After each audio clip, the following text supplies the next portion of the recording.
Section 1. You'll hear a man calling a catering company. First, you have some time to look at questions 1 to 5.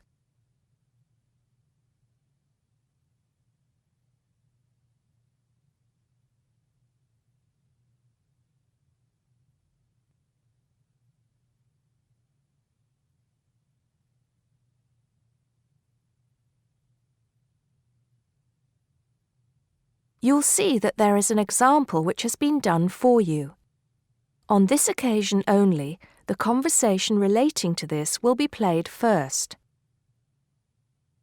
Hello, 5-star caterers. Can I help you? Oh, yes. I spoke to you an hour ago about the arrangements for our end-of-term party. The man is calling about a party, so party has been written on the form. Now we shall begin. You should answer the questions as you listen because you will not hear the recording a second time. Listen carefully and answer questions 1 to 5. Hello, 5-star caterers. Can I help you? Oh, yes. I spoke to you an hour ago about the arrangements for our end-of-term party. Oh, that's right. It's Mr. Saunders, isn't it? Actually, it's Sanders. That's S-A-N-D-E-R-S. Oh, I'm sorry. I'll just get that down correctly on the form. Okay, Mr. Sanders, sorry about that. No problem. Well, I've got the details you asked for, so I thought I should call you back quickly and book. Good. Let's fill in the form, shall we? Great. First of all, can you give me a telephone number? Somewhere where you can be contacted during the day.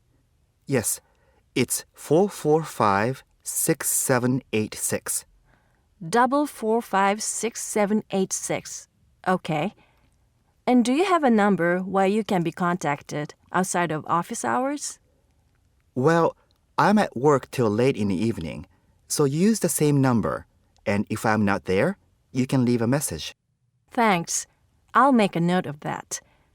And how many guests shall I put down? Okay, that's changed. So instead of the figure I gave you before of 85, it's now only 50.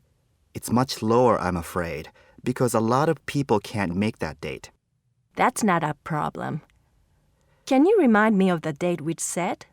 Yes, it's the 25th of June. Okay, that's fine. Before you hear the rest of the conversation, you have some time to look at questions 6 to 10.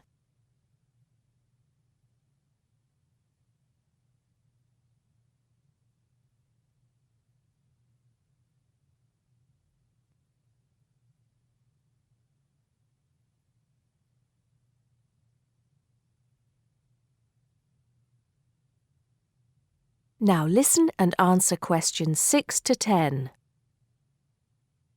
Now, did you have the chance to look at the tables on the website? Yes, I did. And I think the rectangular tables would be good. The long, thin ones. Yes, you could have 2 of those. The only problem is that they're for 24 people. So you'd only seat 48 people that way. And if you have 50 guests... Oh, I see what you mean. 2 people would have nowhere to sit. What about the square ones? You'd have the same problem with numbers. Usually, for 50 people, we find the round tables work well. Not the smaller ones. They only seat 6 people. The ones that seat 10, the large ones. So do you think we should have 5 of those? I think that would work well. Okay, that's what we'll do then. Fine. And have you decided on the menu you would like? Yes, I think so. But I wanted to ask you, we talked about having the 3-course meal with waiter service, but in the end, we thought it would be a bit too formal. So that leaves the buffet or the 7-course banquet. How much is a banquet again? £100 a head. That's too much and too formal. The buffet is fine. Okay, so I think I've got everything. we'd need a deposit of 50% of the total. Right. What's the total? Just a minute. Yes, it's £30 a head times 50, so that's £1,500. 50% of that would be $750 now, with the balance due another $750 on the day. Great. I'll call in tomorrow if that's okay. I can pay you the deposit then. We'll look forward to seeing you tomorrow then. Okay. Thanks a lot. Goodbye. Goodbye. That is the end of section 1.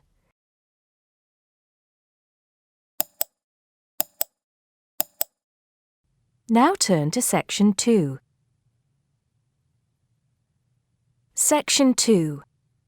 You'll hear a guide talking to visitors about a tourist attraction. First, you have some time to look at questions 11 to 14.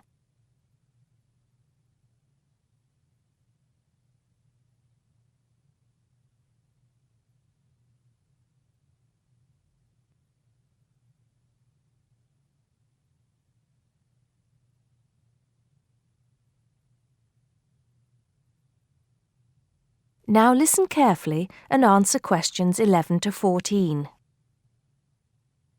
Good morning, everybody. Welcome to the Roman Baths. My name's Amanda, and I'm your guide for today. Before we begin the tour, I'd like to point out that we have child carriers, free of charge, of course, for those of you with young children, and I can see that there are 1 or 2 of you here this morning. It might make things a bit easier for you than using a pushchair. If you don't want to carry your coats and bags around with you, there is a cloakroom behind reception where they'll be quite safe. Also, should anyone want to use the bathroom, there's one here in the reception hall, opposite the ticket office, and another one by the shop where we end our tour, right by the exit. Having mentioned the shop, I should tell you that it's full of interesting things for you to remember your visit by. Posters, postcards, replicas of the Gorgon's head, the Haruspex stone, and the statues that you'll be seeing on your tour. There are also games, books and videos for children and other souvenirs. Our first stop will be the terrace, where you will get your first view of the baths. Now, the statues that line the terrace here are of Roman emperors, governors of Britain, and various military leaders. These aren't from Roman times either. In fact, they were sculpted in 1894, especially for the grand opening of the baths in 1897. But what you can see from here is only a fraction of the whole Roman bath site, which stretches below ground level under the surrounding streets and squares of the town. While we're here on the terrace, getting our first look at the baths, let me fill you in on a bit of the history.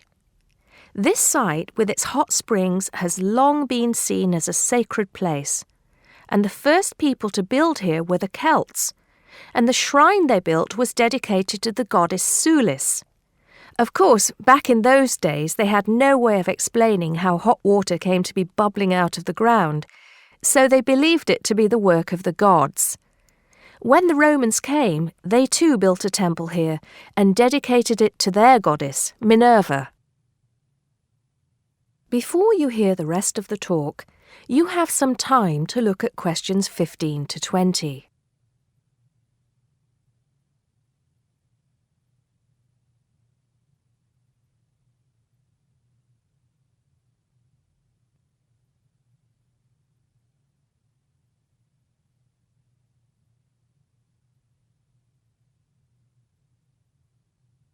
Now listen and answer questions 15 to 20.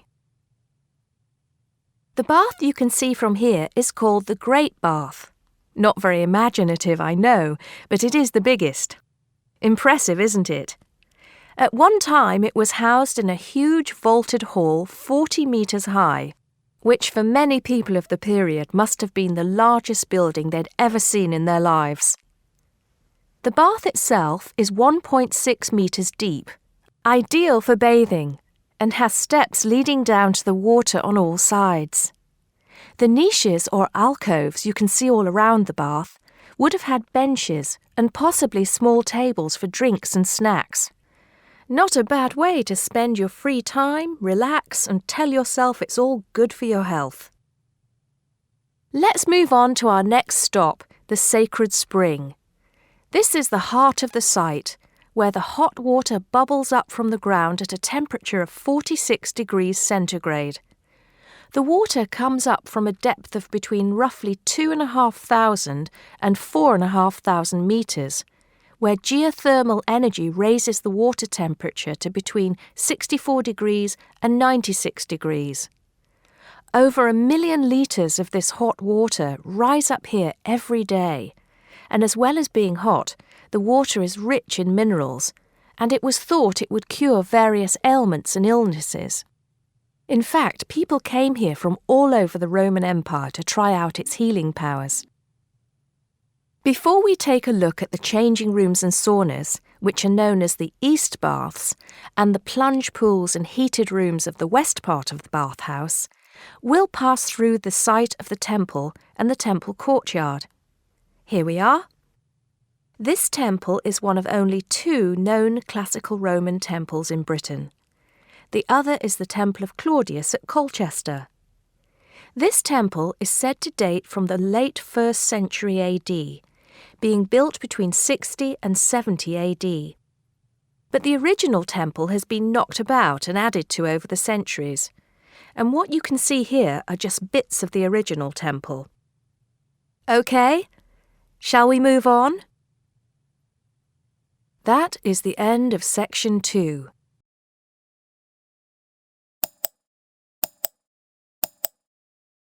Now turn to section 3. Section 3. You'll hear 2 university students discussing a social science lecture they attended. First, you have some time to look at questions 21 to 24.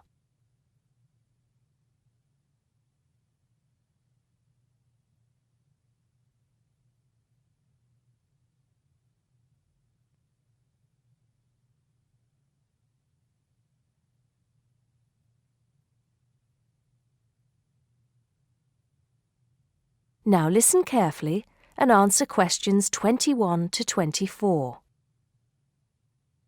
Did you go to the first social science lecture yesterday?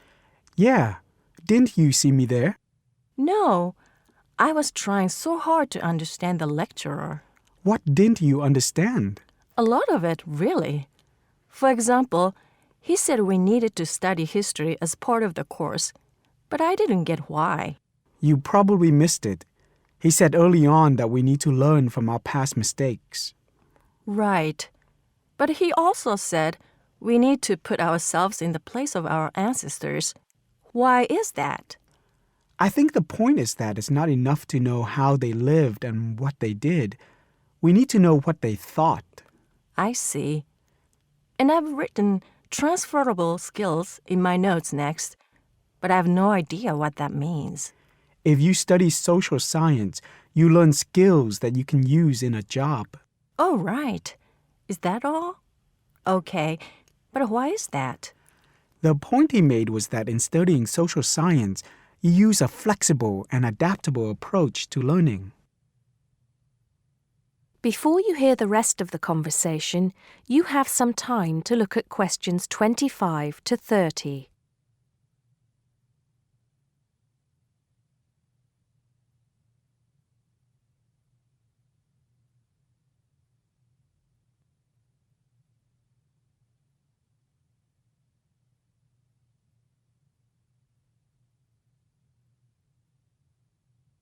Now listen and answer questions 25 to 30. He also kept mentioning all the other subjects we will need to study as part of the course. I didn't write them all down, did you? Some of them. I think I can make sense of my notes.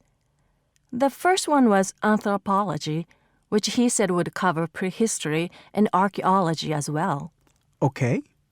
Then there's economics. I wrote down that this was not meant to mean that we will spend all our time looking at economic theory, but more that we need to see how humans behave. That's good.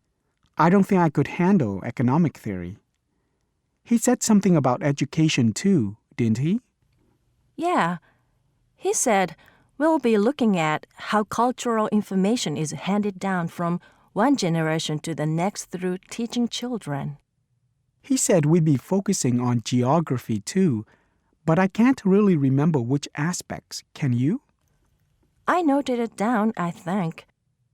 Here we are, yes, particularly in relation to urban planning. It's law that I got confused about. I didn't understand why he linked that to economics.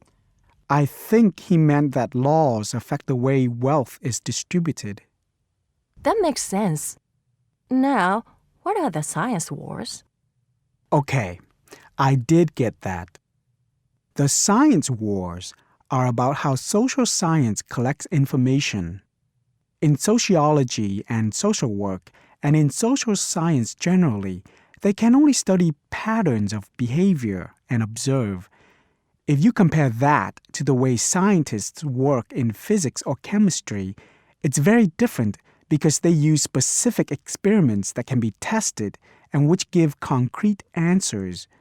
Social studies is often accused of being unscientific. That's all. Okay. But it still looks like a good course, doesn't it? You don't have any regrets, do you? None at all. I'm looking forward to it. That is the end of Section 3.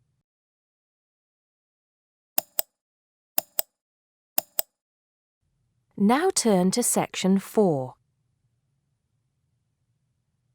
Section 4. You'll hear a lecturer talking to students about America in the 1960s. First, you have some time to look at questions 31 to 37.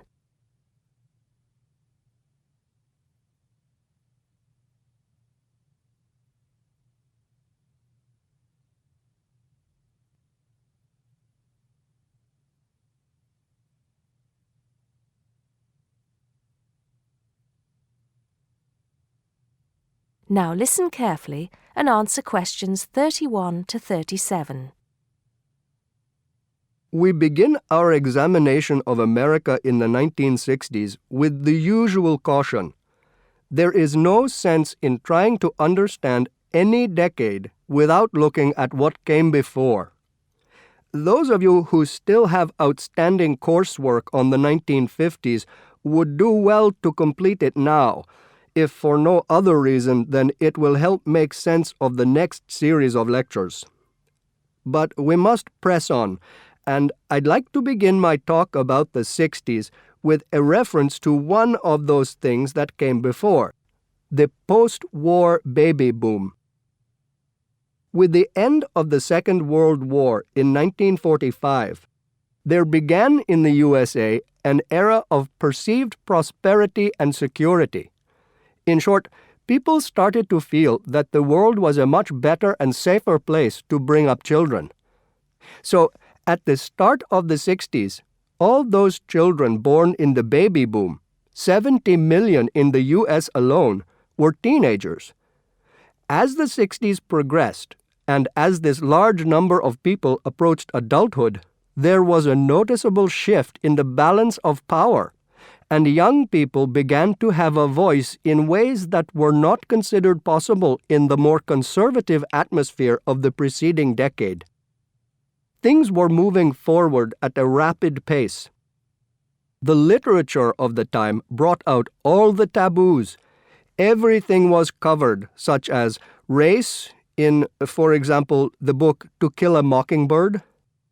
The role of women changed, and equality for women, well, let's just say that once certain books were published, women were no longer going to be satisfied with their roles as devoted wives and mothers.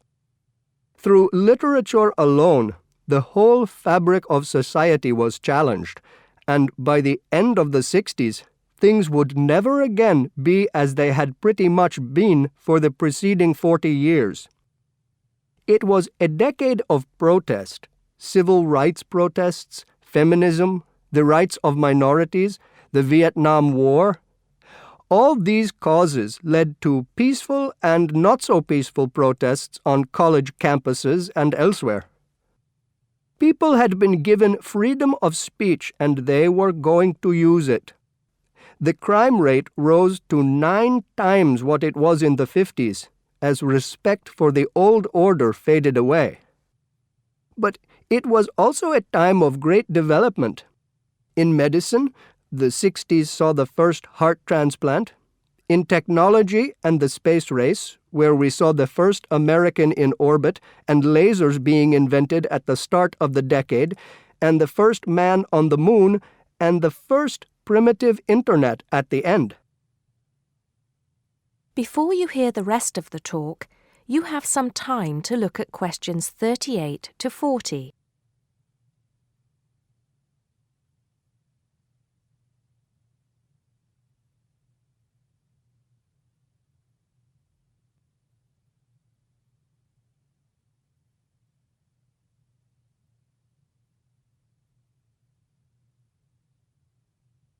Now listen and answer questions 38 to 40. None of this, good or bad, might have happened if things in 1962 had gone slightly differently. On October 16th, President John F. Kennedy met with his closest advisors at the White House. They had obtained photographic evidence showing that Cuba was building or installing nuclear weapons. It was widely believed that Cuba was preparing to fire these weapons at cities in the USA. Kennedy was faced with 3 choices: to try to resolve the crisis diplomatically by negotiating with Cuba and the Soviet Union, to take action to block the delivery of more weapons into Cuba, or to attack Cuba, destroying their weapons. Believing that the first option would end in failure and that the third option would lead to war, it was the second option that Kennedy chose. In doing so, he succeeded in preventing the buildup of more missiles. The Soviet Union then withdrew the weapons from Cuba. Most historians agree that if Kennedy had acted differently, the episode would have led to a full-scale nuclear war between the United States and the Soviet Union. Millions would have died, and the world would have been changed beyond recognition. That is the end of section 4. You now have half a minute to check your answers.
That is the end of the listening test. You now have 10 minutes to transfer your answers to the listening answer sheet.